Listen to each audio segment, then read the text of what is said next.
Hello friends, this is Sneha and once again welcome back to study classes. आज हम कुछ questions को discuss करेंगे जो स्पेशली फॉर सीडीपी के होंगे, जिसमें कि आप अगर किसी भी टीचिंग एग्ज़ाम की तैयारी कर रहे हैं, स्पेशली फॉर सीटेट एग्ज़ाम की, तो ये क्लास जो है वो आपके लिए काफ़ी इम्पॉर्टेंट है। तो आइए अब हम क्लास को स्टार्ट करते हैं। क्वेश्चन नंबर 1, कक्षा में परिचर्चा के दौरान एक शिक्षक प्रायः लड़कियों की तुलना में लड़कों पर अधिक ध्यान देते हैं। यह किसका उदाहरण है? अब आइए इनके ऑप्शन को देखते हैं। ऑप्शन नंबर ए जेंडर पक्षपात का, ऑप्शन नंबर बी जेंडर पहचान का, या ऑप्शन नंबर सी जेंडर संबद्धता का, या ऑप्शन नंबर डी जेंडर समरूपता का। तो इसका जो करेक्ट आंसर होगा वो होगा ऑप्शन नंबर ए, कि कक्षा में परिचर्चा के दौरान एक टीचर जो हैं वो लड़कियों की तुलना में अगर लड़कों पर अधिक ध्यान देते हैं तो ये जेंडर पक्षपात को दर्शाता है। एक टीचर को किसी भी तरह का पक्षपात नहीं करना है, चाहे वो लड़की हो या लड़का हो, सबको समान दृष्टि से देखना है और सबको समान दृष्टि से पढ़ाना भी है। किसी के साथ पक्षपात नहीं करना है, ना ही किसी को अधिक और ना ही किसी को कम के रूप में आंकना है। तो इसका जो करेक्ट आंसर होगा वो होगा ऑप्शन नंबर ए जेंडर पक्षपात। अब आइए हम नेक्स्ट क्वेश्चन को देखते हैं। क्वेश्चन नंबर 2, निम्नलिखित में से किस मनोवैज्ञानिक ने बच्चों को ज्ञान के सक्रिय जिज्ञासु के रूप में देखते हुए उनके चिंतन पर सामाजिक एवं सांस्कृतिक विषय वस्तुओं के प्रभाव को महत्व दिया है? आप इस क्वेश्चन में इस बात को ध्यान दें कि इस क्वेश्चन में सामाजिक एवं संस्कृति की बात की गई है। अब आइए हम इनके ऑप्शन को देखते हैं। जॉन बी वाटसन के द्वारा, या फिर option number B Lev Vygotsky, option number C Jean पियाजे, या option number D Lawrence Kohlberg. तो इसका जो करेक्ट आंसर होगा वो होगा ऑप्शन नंबर बी, कि लेव वाइगोत्स्की ने समाज और संस्कृति को अपने सिद्धांत में काफ़ी इन्होंने महत्व दिया है। इन्होंने सामाजिक सांस्कृतिक सिद्धांत दिया है जिसमें इन्होंने ये कहा है कि बच्चे किस तरीके से समाज के साथ अंतःक्रिया करके अनेक कौशल को सीखते हैं। इन्होंने अपने सिद्धांत में समाज संस्कृति और इसके साथ ही साथ इन्होंने भाषा को भी काफ़ी महत्व दिया है। इस तरीके से इसका जो करेक्ट आंसर होगा वो होगा ऑप्शन नंबर बी। अब आइए हम नेक्स्ट क्वेश्चन को देखते हैं। क्वेश्चन नंबर 3, जिगसॉ पहेली को करते समय 5 वर्ष की नजमा स्वयं से कहती है, नीला टुकड़ा कहाँ है? नहीं, यह वाला नहीं, गाढ़े रंग वाला, जिससे यह जूता पूरा बन जाएगा। इस प्रकार की वार्ता को वाइगोत्स्की किस तरह संबोधित करते हैं? अब आइए हम इनके ऑप्शन को देखते हैं। ऑप्शन नंबर ए व्यक्तिगत वार्ता, ऑप्शन नंबर बी जोर से बोलना, या ऑप्शन नंबर सी पार या ढांचा, या ऑप्शन नंबर डी आत्म केंद्रित वार्ता। तो इसका जो करेक्ट आंसर होगा वो होगा ऑप्शन नंबर ए, कि वाइगोत्स्की ने इसे व्यक्तिगत वार्ता कहा है, जो कि 3 से 6 वर्ष की अवस्था में होती है, जिसमें कि बालक जो होता है वो भाषा का प्रयोग ना केवल अपने सामाजिक संप्रेषण के लिए करता है, बल्कि वह अपने व्यवहार की योजना बनाने या उसे निर्देश देने के लिए करता है, जिसे पियाजे ने आत्म केंद्रित भाषा कहा है। तो इसका जो करेक्ट आंसर होगा वो होगा ऑप्शन नंबर ए, कि वाइगोत्स्की ने इसे व्यक्तिगत वार्ता कहा है। ये व्यक्तिगत वार्ता जो होती है वो 3 से 6 वर्ष की अवस्था में होती है। इस बात को आप ध्यान में रखें। आइए अब हम नेक्स्ट क्वेश्चन को देखते हैं। क्वेश्चन नंबर 4, बच्चों को संकेत देना तथा आवश्यकता पड़ने पर सहयोग प्रदान करना निम्नलिखित में से किसका उदाहरण है? अब आइए हम इनके ऑप्शन को देखते हैं। प्रबलन का, अनुबंधन का, मॉडलिंग का, या पाड़ या ढांचा का। तो इसका जो करेक्ट आंसर होगा वो होगा ऑप्शन नंबर डी, कि बच्चों को संकेत देना, आवश्यकता पड़ने पर उसका सहयोग करना, तो ये पाड़ या ढांचा कहलाता है, जिसे हम इसके फोल्डिंग भी कहते हैं। इसे एक प्रकार का सीढ़ी भी कहा जाता है। इसे हम एक तरीके से सीढ़ी भी कहते हैं, जिसमें कि पहले बच्चों को सहायता दी जाती है और फिर जैसे जैसे वो सीखता जाता है वैसे वैसे सहायता की जो मात्रा होती है उसको कम कर दिया जाता है। अगर इसे हम साधारण रूप में समझें तो इसे हम मदद की प्रक्रिया कहते हैं। इसे हम मदद की प्रक्रिया कहते हैं। तो इसका जो करेक्ट आंसर होगा वो होगा ऑप्शन नंबर डी। अब आइए हम नेक्स्ट क्वेश्चन को देखते हैं, क्वेश्चन नंबर 5। आकलन का प्राथमिक उद्देश्य क्या होना चाहिए। अब आइए हम इनके ऑप्शन को देखते हैं। ऑप्शन नंबर ए, विद्यार्थियों के लिए श्रेणी निश्चित करना, या ऑप्शन नंबर बी, संबंधित अवधारणाओं के बारे में बच्चों की अस्पष्टता तथा भ्रांतियों को समझना, या ऑप्शन नंबर सी, विद्यार्थियों के प्राप्तांकों के आधार पर उनको नामांकित करना, या option number D, report card पर उत्तीर्ण या अनुत्तीर्ण अंकित करना। तो इसका जो करेक्ट आंसर होगा वो होगा ऑप्शन नंबर बी, कि आकलन का प्राथमिक उद्देश्य होता है संबंधित अवधारणा के बारे में बच्चों की अस्पष्टता और भ्रांतियों को समझना। क्योंकि आकलन क्या है, आकलन तो एक प्रक्रिया होती है जिसके द्वारा टीचर जो होता है वो बच्चों की अधिगम क्षमता का कितना विकास हुआ है, उसने कितना सीखा है, कितना नहीं सीखा है, इसका वो आकलन करता है। इस प्रकार से उसे एक फीडबैक मिलता है कि बच्चों को और कितना सिखाने की आवश्यकता है। तो आकलन का जो प्राथमिक उद्देश्य होता है वो होता है संबंधित अवधारणाओं के बारे में बच्चों की अस्पष्टता और भ्रांतियों को समझना। तो इसका जो करेक्ट आंसर होगा वो होगा ऑप्शन नंबर बी। इसमें बच्चों के लिए श्रेणी निश्चित करना, तो बच्चों को किसी भी तरीके की श्रेणी के लिए निश्चित नहीं करना है, तो ये ऑप्शन गलत है। और बच्चों को प्राप्तांकों के आधार पर भी नामांकित नहीं करना है, या उसको उत्तीर्ण या अनुत्तीर्ण के रूप में भी अंकित नहीं करना है। तो इसका जो करेक्ट आंसर होगा वो होगा ऑप्शन नंबर बी। अब आइए हम नेक्स्ट क्वेश्चन को देखते हैं, क्वेश्चन नंबर 6। निम्नलिखित कथनों में से कौन सा बुद्धि के बारे में सही है। अब आइए हम इनके ऑप्शन को देखते हैं। बुद्धि एक निश्चित योग्यता है जो जन्म के समय ही निर्धारित होती है, या ऑप्शन नंबर बी, बुद्धि को मानकीकृत परीक्षणों के प्रयोग से सटीक रूप से मापा एवं निर्धारित किया जा सकता है, या ऑप्शन नंबर सी, बुद्धि एक एकात्मक कारक तथा एक एकाकी विशेषक है, या ऑप्शन नंबर डी, बुद्धि बहुआयामी है तथा जटिल योग्यताओं का एक समूह है। तो इसका जो करेक्ट आंसर होगा वो होगा ऑप्शन नंबर डी, कि बुद्धि जो है वो बहुआयामी है। बुद्धि का सिद्धांत आपने जानते हैं कि बुद्धि के बहुआयामी सिद्धांत को गार्डनर ने दिया है, जिसमें कि उन्होंने 9 प्रकार की साइकोलॉजी में इन्होंने 9 प्रकार की बुद्धि के बारे में बताया है, लेकिन एनसीईआरटी में 8 प्रकार की बुद्धि को ही मान्यता मिली है। तो हम लोग एनसीईआरटी को फॉलो करेंगे, क्योंकि सीटेट जो है वो एनसीईआरटी को फॉलो करता है, जिसमें कि इन्होंने 8 प्रकार की बुद्धि के बारे में बताया है।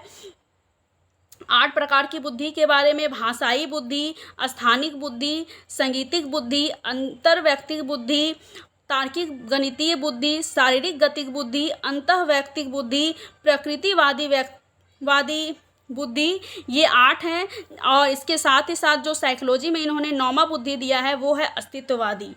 तो इसका जो करेक्ट आंसर होगा वो होगा ऑप्शन नंबर डी, जिसमें कि गार्डनर ने कहा है कि ये जो बुद्धि इन्होंने 8 प्रकार की बताई है, इन्होंने ये कहा है कि ये परस्पर अंतःक्रिया करते हैं और ये वातावरण और वंशानुक्रम के कारण इनमें कोई एक या अनेक प्रकार की बुद्धि अधिक विकसित हो जाती है।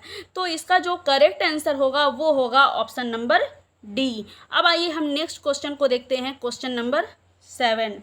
छात्र केंद्रित शिक्षा शास्त्र की क्या विशेषता है। छात्र केंद्रित शिक्षा शास्त्र का मतलब है कि स्टूडेंट केंद्रित, यानी कि स्टूडेंट जो है उसको केंद्र में रखना है। इसका क्या विशेषता होता है, इसके बारे में आइए हम इनके ऑप्शन को देखते हैं।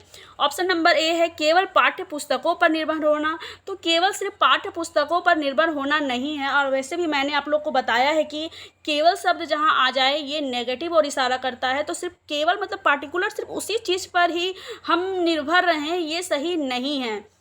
बच्चों के अनुभव को प्रमुखता देना या यंत्रवत याद करना को अच्छा नहीं माना जाता है। बच्चों को हमेशा करके सिखाने पर जोर दिया जाता है, उन्हें किसी भी तरह के याद करने पर जोर नहीं देना है। तो ये ऑप्शन भी गलत है। जब 2 ऑप्शन गलत हो चुके हैं तो उपरोक्त सभी भी नहीं होगा। तो हमारे पास एक ही ऑप्शन बचा है, वो बचा है ऑप्शन नंबर बी, कि छात्र केंद्रित शिक्षा शास्त्र की विशेषता होती है बच्चों के अनुभवों को प्रमुखता देना। तो इसका जो करेक्ट आंसर होगा वो होगा ऑप्शन नंबर बी। अब आइए हम नेक्स्ट क्वेश्चन को देखते हैं, क्वेश्चन नंबर 8। निम्नलिखित में से कौन सी प्रथाएं सार्थक अधिगम को बढ़ावा देती हैं। अब आइए हम इनके ऑप्शन को देखते हैं। शारीरिक दंड, सहयोगात्मक अधिगम पर्यावरण, या ऑप्शन नंबर 3 सतत एवं समग्र मूल्यांकन, या ऑप्शन नंबर 4 निरंतर तुलनात्मक मूल्यांकन। तो बच्चों को किसी भी तरह का शारीरिक दंड देना ये सही नहीं माना जाता है। बच्चों को किसी भी तरह का शारीरिक दंड देना, उनको मारना पीटना या उनको मुर्गा बनाना या ये किसी भी तरह का जो दंड हो वो बच्चों को नहीं देना है। तो ऑप्शन नंबर 1 जो है वो वैसे ही कट गया। तो अब देखिए इसमें ए नंबर में ऑप्शन नंबर 1 है और सी में भी ऑप्शन नंबर 1 है। तो ये दोनों ऑप्शन जो हैं वो वैसे ही कट गए। अब हमारे पास 2 ऑप्शन बचा हुआ है, बी और डी।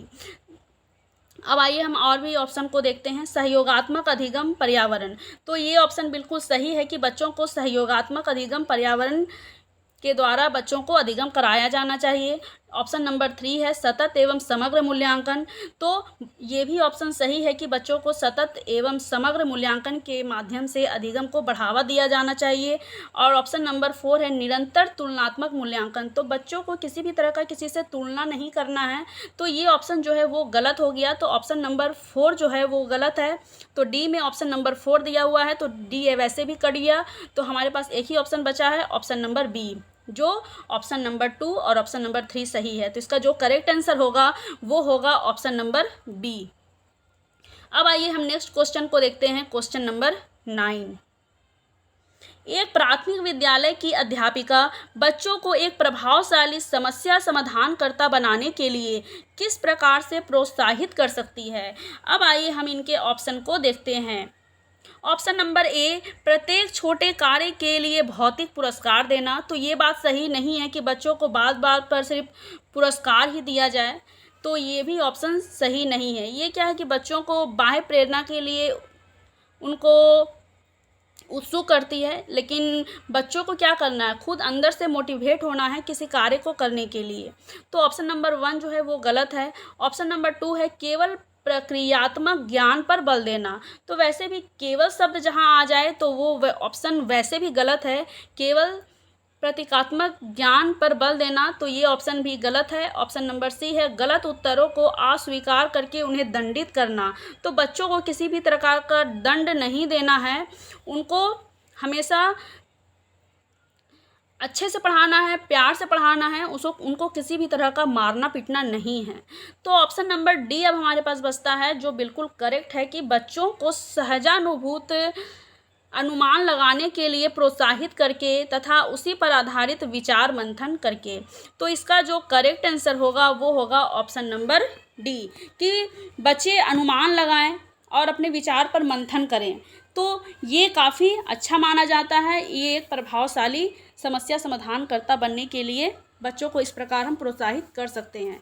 तो इसका जो करेक्ट आंसर होगा वो होगा ऑप्शन नंबर डी। अब आइए हम नेक्स्ट क्वेश्चन को देखते हैं, क्वेश्चन नंबर 10। निम्नलिखित अवधि में से किसमें शारीरिक वृद्धि एवं विकास तीव्र गति से घटित होता है। अब आइए हम इनके ऑप्शन को देखते हैं। शैशवावस्था एवं प्रारंभिक बाल्यावस्था में, प्रारंभिक बाल्यावस्था एवं मध्य बाल्यावस्था में, मध्य बाल्यावस्था एवं किशोरावस्था में, या ऑप्शन नंबर डी किशोरावस्था एवं वयस्कावस्था में। तो शारीरिक वृद्धि एवं विकास जो होती है वो तीव्र गति से शैशवावस्था एवं प्रारंभिक बाल्यावस्था में काफ़ी तेज़ी से होती है। और ऐसा नहीं है कि बालक का जो विकास होता है वो, यानी कि शारीरिक विकास जो होता है वो बालक का एक समय के बाद जब बालक परिपक्व हो जाता है तब वो रुक जाता है, लेकिन उसकी जो विकास होती है, यानी कि वृद्धि एक समय के बाद रुक जाती है, लेकिन विकास जो होता है वो जीवन पर्यंत चलता रहता है। विकास जो होता है वो जीवन पर्यंत चलने वाली प्रक्रिया होती है, जो जन्म से लेकर मृत्यु पर्यंत तक चलती रहती है। तो इसका जो करेक्ट आंसर होगा वो होगा ऑप्शन नंबर ए, कि शारीरिक वृद्धि एवं विकास जो होता है वो तीव्र गति से शैशवावस्था और प्रारंभिक बाल्यावस्था में होता है। अब आइए हम नेक्स्ट क्वेश्चन को देखते हैं, क्वेश्चन नंबर 11। व्यक्तिगत विभिन्नताओं का प्राथमिक कारण क्या है। अब आइए हम इनके ऑप्शन को देखते हैं। लोगों के द्वारा माता पिता से प्राप्त आनुवांशिक संकेत पद्धति कोड, या जन्मजात विशेषताएं, या ऑप्शन नंबर सी पर्यावरणीय प्रभाव, या ऑप्शन नंबर डी आनुवांशिकता एवं पर्यावरण के बीच जटिल पारस्परिक क्रिया। तो इसका जो करेक्ट आंसर होगा वो होगा ऑप्शन नंबर डी कि व्यक्तिगत विभिन्नता का कारण क्या होता है। व्यक्तिगत विभिन्नता का कारण होता है आनुवांशिकता और पर्यावरण। आनुवांशिकता जो हमें हमारे पूर्वजों से प्राप्त होती है, जैसे कि बालों का रंग, हमारा हाइट, हमारा कलर, हमारा बोलने का तरीका, चलने का तरीका, ये सारी चीज़ें जो हैं वो आनुवांशिकता से प्रभावित होती हैं। लेकिन पर्यावरण से क्या होता है कि हम जिस माहौल में रहते हैं वो हमारा पर्यावरण है, और उस पर्यावरण में जैसा माहौल हम लोग को मिलता है उसी के अनुसार हमारा विकास होता है। अगर बच्चों को अच्छा माहौल दिया जाए, अच्छे संस्कार दिए जाएं, परिवार में अगर अच्छा संस्कार का एक माहौल हो तो बच्चे में भी क्या होगा, एक अच्छे संस्कार का विकास होगा। लेकिन अगर परिवार का माहौल अच्छा नहीं है तो इसमें भी बच्चे का जो विकास जो होता है वो काफ़ी हद तक प्रभावित होता है। तो इस तरीके से व्यक्तिगत विभिन्नता का प्राथमिक कारण जो होता है वो आनुवांशिकता एवं पर्यावरण के बीच जटिल पारस्परिक क्रिया का परिणाम होता है।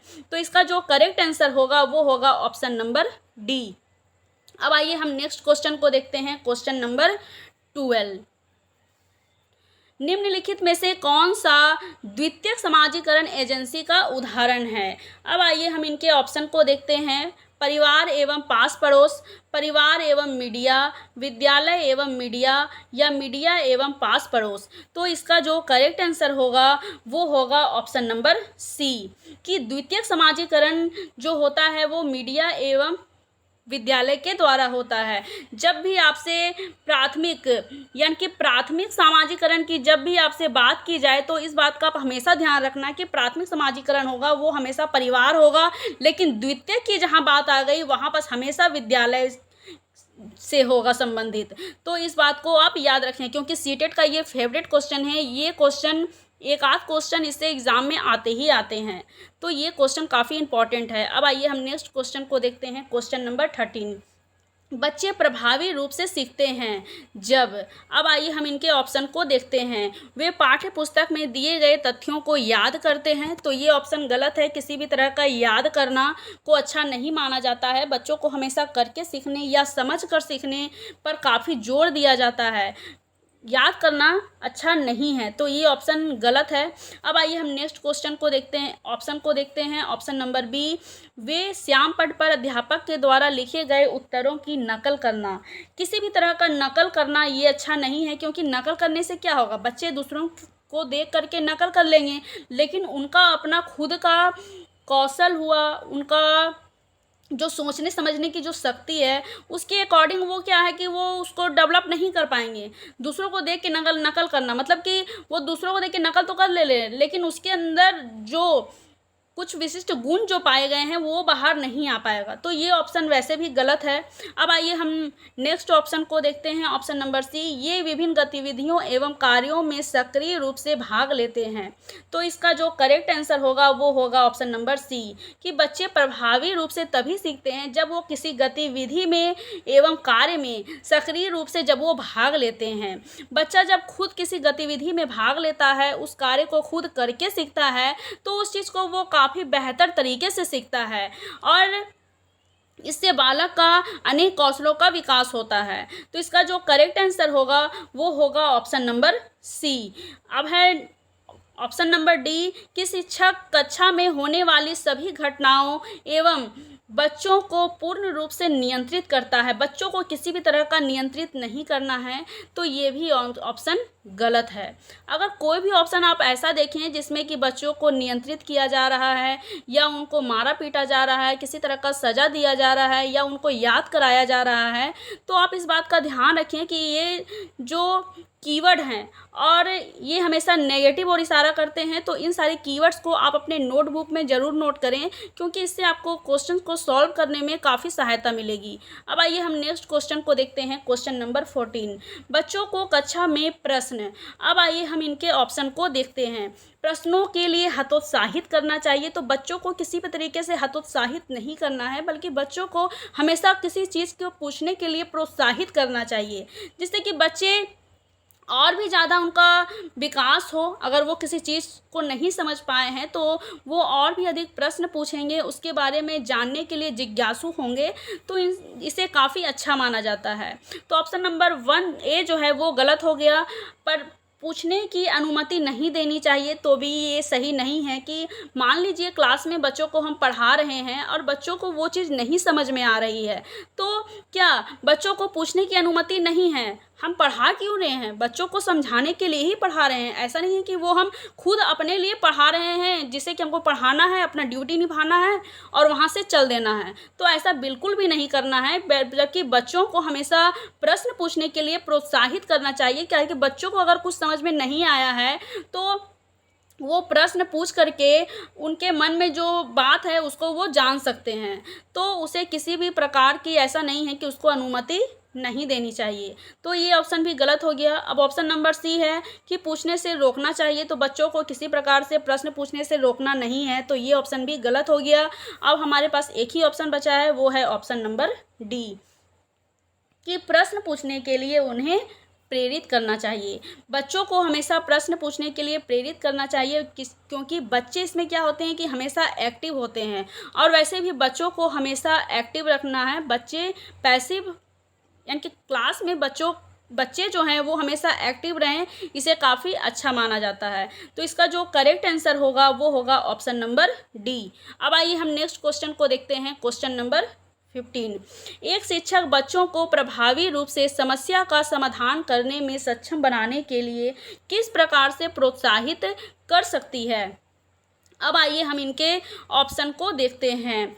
पाठ्य पुस्तक से एक ही प्रकार के प्रश्नों के उत्तर के अभ्यास के लिए उन्हें पर्याप्त मात्रा में अवसर प्रदान करके, या ऑप्शन नंबर बी, पाठ्य पुस्तक में दी गई सूचनाओं के कंठस्थीकरण करने पर बल देकर, या ऑप्शन नंबर सी, बच्चों को समस्या के बारे में सहजानुभूत अनुमान लगाने एवं बहु विकल्पों को देखने के लिए प्रोत्साहित करके, या ऑप्शन नंबर डी, पाठ्य पुस्तक के सभी प्रश्नों के व्यवस्थित तरीके से समाधान लिखकर।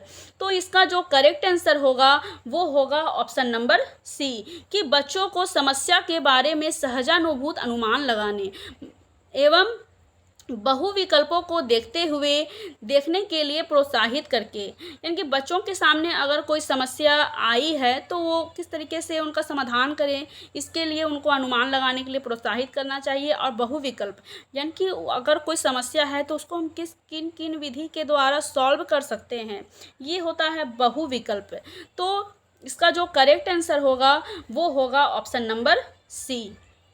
अब आइए हम नेक्स्ट क्वेश्चन को देखते हैं। क्वेश्चन नंबर 16, लेव वाइगोत्स्की के अनुसार अधिगम। अब आइए हम इनके ऑप्शन को देखते हैं। एक व्यक्तिगत गतिविधि है, एक निष्क्रिय गतिविधि है, एक अनुबंधित गतिविधि है, या एक सामाजिक गतिविधि है। तो लेव वाइगोत्स्की की जहाँ बात आ गई वहाँ समाज तो आना ही आना है। तो लेव वाइगोत्स्की के अनुसार अधिगम एक सामाजिक गतिविधि है। तो इसका जो करेक्ट आंसर होगा वो होगा ऑप्शन नंबर डी, क्योंकि इन्होंने समाज पर काफ़ी जोर दिया है, जिसमें इन्होंने समाज, संस्कृति और भाषा पर काफ़ी महत्व दिया है अपने थ्योरी में। अब आइए हम नेक्स्ट क्वेश्चन को देखते हैं। क्वेश्चन नंबर 17, बच्चों और उनके अधिगम के संदर्भ में निम्नलिखित कथनों में से कौन सा सही है? अब आइए हम इनके ऑप्शन को देखते हैं। ऑप्शन नंबर ए, बच्चों को सीखने के लिए अभिप्रेरणा एवं सीखने के लिए उनकी सक्षमता केवल आनुवांशिकता के द्वारा पूर्व निर्धारित है, या ऑप्शन नंबर बी, बच्चों की सामाजिक आर्थिक पृष्ठभूमि उनकी प्रेरणा एवं अधिगम सक्षमता को निर्धारित व सीमित करती है, या ऑप्शन नंबर सी, बच्चों को अधिगम हेतु प्रेरित करने के लिए उन्हें पुरस्कृत एवं दंडित करना होता है, या ऑप्शन नंबर डी, सभी बच्चे सीखने के लिए स्वाभाविक रूप से प्रेरित होते हैं तथा सीखने में सक्षम होते हैं। तो इस क्वेश्चन का जो करेक्ट आंसर होगा वो होगा ऑप्शन नंबर डी, कि सभी बच्चे जो होते हैं वो सीखने के लिए स्वाभाविक रूप से प्रेरित होते हैं तथा सीखने में वे सक्षम होते हैं। तो इसका जो करेक्ट आंसर होगा वो होगा option number D. Option number A वैसे भी केवल शब्द आ गया है, तो ये कीवर्ड है जिसे आप पहचान सकते हैं कि केवल आनुवांशिकता के द्वारा पूर्व निर्धारित है, तो ये ऑप्शन भी गलत है कि केवल आनुवांशिकता। तो ये ऑप्शन सही नहीं है, ऑप्शन नंबर ए। और ऑप्शन नंबर बी है कि बच्चों की सामाजिक आर्थिक पृष्ठभूमि उनकी प्रेरणा एवं अधिगम सक्षमता को निर्धारित करती है।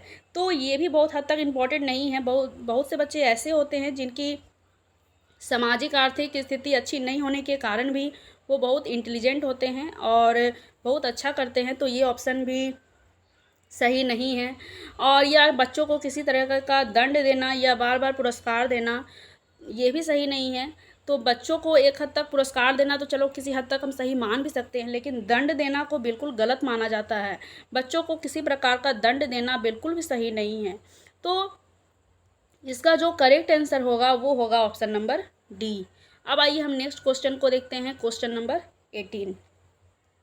निम्नलिखित में से कौन सा बच्चों में अधिगम में सुधार करने के लिए सबसे अधिक उपयुक्त है। अब आइए हम इनके ऑप्शन को देखते हैं। शिक्षक को वास्तविक जीवन स्थितियों पर बच्चों को एक दूसरे के साथ बातचीत करने में मदद करनी चाहिए।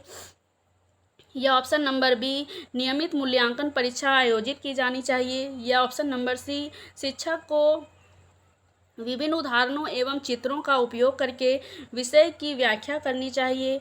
या ऑप्शन नंबर डी, कक्षा में सभी प्रकार की शिक्षण सामग्री होनी चाहिए। तो इसका जो करेक्ट आंसर होगा वो होगा ऑप्शन नंबर ए, कि बच्चों को जब वास्तविक जीवन स्थितियों पर बच्चों को एक दूसरे के साथ बातचीत करने में मदद करनी चाहिए। यानी कि बच्चों को जब वास्तविक जीवन स्थिति के माध्यम से कुछ सिखाया जाता है तो उस चीज़ को वो और भी बेहतर तरीके से समझते हैं और सीखते हैं। तो वास्तविक जीवन स्थिति के माध्यम से पढ़ाना वो काफ़ी अच्छा माना जाता है। तो इसका जो करेक्ट आंसर होगा वो होगा ऑप्शन नंबर ए। अब आइए हम नेक्स्ट क्वेश्चन को देखते हैं, क्वेश्चन नंबर 19। निम्नलिखित में से कौन सा प्रश्न बच्चों को गंभीर रूप से सोचने के लिए आमंत्रित करता है। अब आइए हम इनके ऑप्शन को देखते हैं। विभिन्न तरीके से हम इसे कैसे हल कर सकते हैं। क्या आप इसका उत्तर जानते हैं? सही जवाब क्या है? या ऑप्शन नंबर डी, क्या आप इसी तरह की स्थिति के बारे में सोच सकते हैं? तो इसका जो करेक्ट आंसर होगा वो होगा ऑप्शन नंबर ए, कि विभिन्न तरीके से हम इसे कैसे हल कर सकते हैं। मान लीजिए हमारे सामने कोई समस्या आई है, तो उस समस्या को हम विभिन्न तरीकों से कैसे सॉल्व कर सकते हैं। चलिए एक उसका समाधान तो है कि उस चीज़ से उसको हम सॉल्व कर लिए, लेकिन उसके साथ ही साथ हमें विभिन्न तरीकों को अपनाकर उस चीज़ को सॉल्व करना है, इसे काफ़ी अच्छा माना जाता है। तो इसका जो करेक्ट आंसर होगा वो होगा ऑप्शन नंबर ए, कि प्रश्न यानी कि कैसे कौन सा प्रश्न बच्चों को गंभीर रूप से सोचने के लिए आमंत्रित करता है। तो जिसमें विभिन्न तरीके से हम कैसे प्रश्न को हल कर सकते हैं, ऐसे जब प्रश्न बच्चों के सामने आते हैं तो बच्चों को गंभीर रूप से सोचने के लिए ये उत्सुक करते हैं। तो इसका जो करेक्ट आंसर होगा वो होगा ऑप्शन नंबर ए। अब है क्वेश्चन नंबर 20। निम्नलिखित में से कौन सा विकल्प प्रगतिशील शिक्षा का सबसे अच्छा वर्णन करता है। अब आइए हम इनके ऑप्शन को देखते हैं। परियोजना विधि, क्षमता समूह बनाना या रैंकिंग। तो बच्चों को किसी भी तरह का रैंकिंग नहीं करना है। रैंकिंग करना हमेशा नेगेटिव और इशारा करता है, तो इस बात को आप ध्यान में रखें। तो ऑप्शन नंबर ए जो है वो गलत हो गया। ऑप्शन नंबर बी है करके सीखना, परियोजना विधि या सहयोग से सीखना। या ऑप्शन नंबर सी, थीमेटिक इकाइयाँ, नियमित इकाइयाँ या रैंकिंग भी सही नहीं है। या ऑप्शन नंबर डी, व्यक्तिगत अधिगम, क्षमता समूह बनाना या छात्रों को लेबलिंग करना। जो छात्र को किसी भी तरह का लेबलिंग नहीं करना है, तो ये ऑप्शन भी गलत है। तो इसका जो करेक्ट आंसर होगा वो होगा ऑप्शन नंबर बी, कि बच्चों को करके सीखने, परियोजना विधि और सहयोग से सीखने को प्रगतिशील शिक्षा का सबसे अच्छा वर्णन माना जाता है। तो इसका जो करेक्ट आंसर होगा वो होगा ऑप्शन नंबर बी। तो आज हमने कुछ 20 क्वेश्चन को डिस्कस किए हैं। आउट ऑफ 20 आपके कितने क्वेश्चन सही हुए हैं ये आप कमेंट बॉक्स में ज़रूर बताएं। अगर आपको मेरी वीडियो अच्छी लगती है तो मेरे वीडियो को आप लाइक करें, एंड अगर आप मेरे चैनल पर नए हैं तो मेरे चैनल को सब्सक्राइब करें। आज के लिए बस इतना ही। Thank you.